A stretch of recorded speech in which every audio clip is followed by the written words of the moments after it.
Hello there, Civil Central 15 here, and I'm here to do a live video on a theory I may have for episode 3 of Life is Strange 2. Now, we all got finished with the second episode, and depending on which of the three outcomes, either A, Chris was safe and he helped you get to safety, B, Daniel moved the car out of the way and made him crash in a tree, or C, Daniel did nothing and Chris ended up getting hit by the car. Well, we got a brief moment to see that Daniel is questioning whether or not he should use his powers or not, and that may come into play in the next episode. Heck, it could be the entire focus.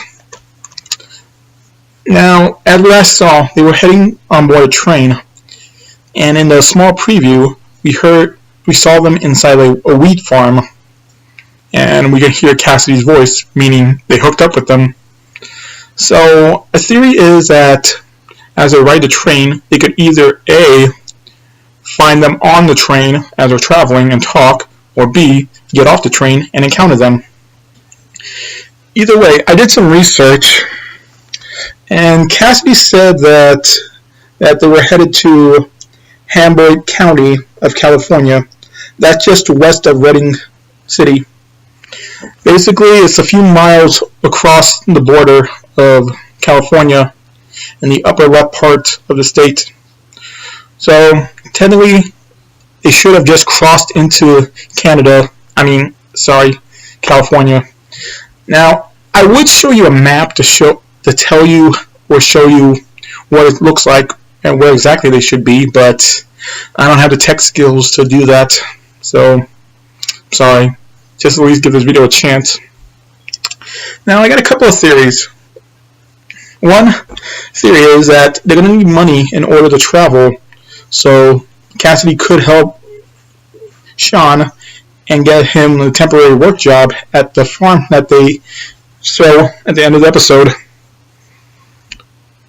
And right now, Daniel's in a fragile place, and you may need to comfort him from time to time. So the focus is either work to get money or comfort Daniel. You can either work hard and ignore Daniel and you get more money, or comfort Daniel and slack off on the work and you get less money.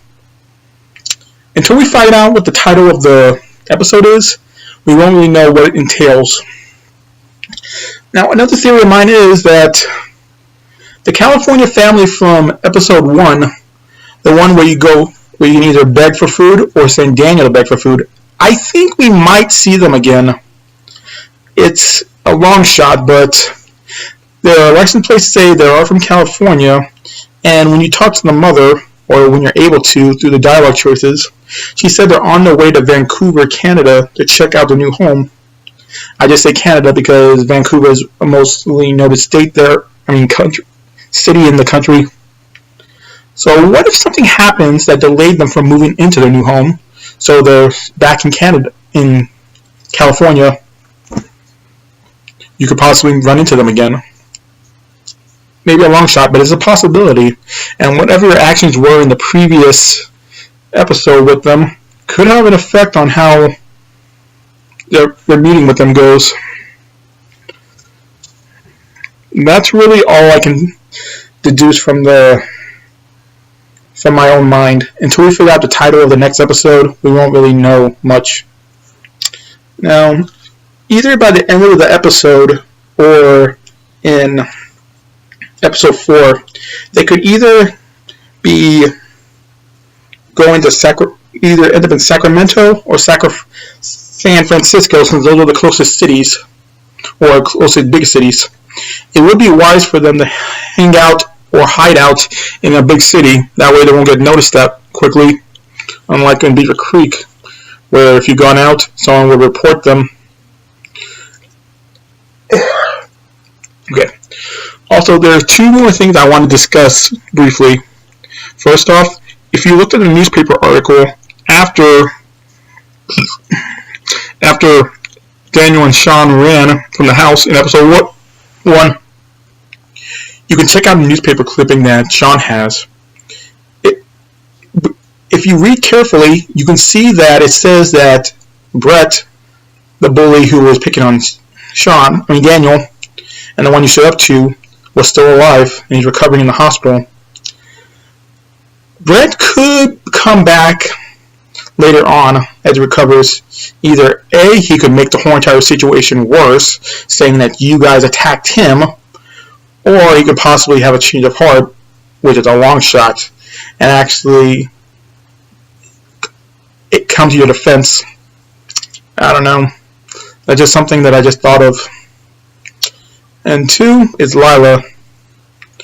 If you would have called Lila back in the second episode, and you didn't call her in the first, and you would see that Lila was committed to a clinic because of her depression.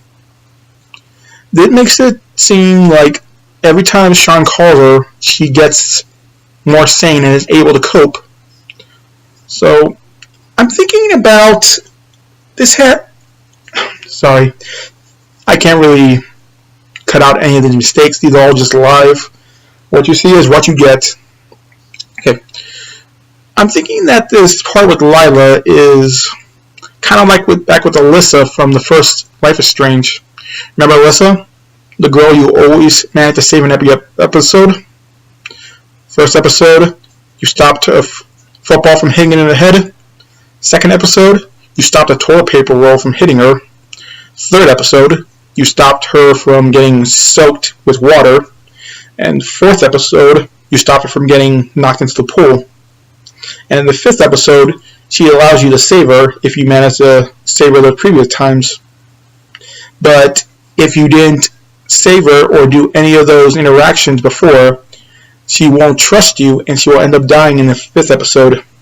So I honestly think this is a strong familiar territory. What's the word? Either way, I think it's just like that. I think you have to keep calling Lila because sometime down the line, she's going to be a big asset in the fifth episode. That's just my theory. Well, that's really all I have to say.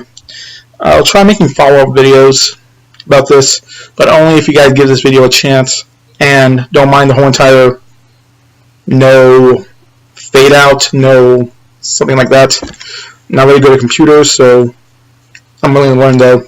Only if I can get big enough. Either way, I thank you for watching. Silver Sentinel 15 signing out.